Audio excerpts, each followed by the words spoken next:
My name is James Strachan. I'm the head of electron microscopy here at the James Hutton Institute. Electron microscopy, first and foremost, allows the visualisation of sample morphology on a micron to submicron scale.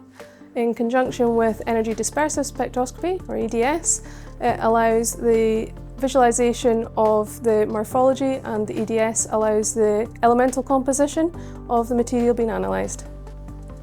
Sample types for SEM include a wide range of sample types from a wide variety of industries, including unknown solid debris or corrosion products which may have been retrieved from a fault or failure from a system. Also look at scale particles from filtered produced water samples, geological material for a full characterisation of the mineral types present and their interrelationship, and more recently within the biological industry looking at plant material.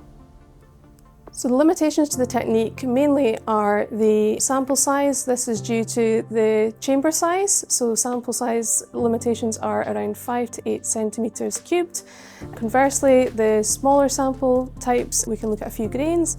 If you can see it, we can analyse it.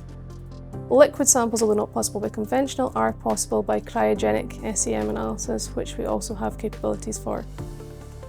The main benefit to the in-house setup that we have here is that we have 2 in-house SEMs. This minimises downtime in the situation of a breakdown, and a wide range of detectors allow us to look at a wider range of sample types, and variable pressure on both machines allow us to look at non-conductive samples without the need for coating.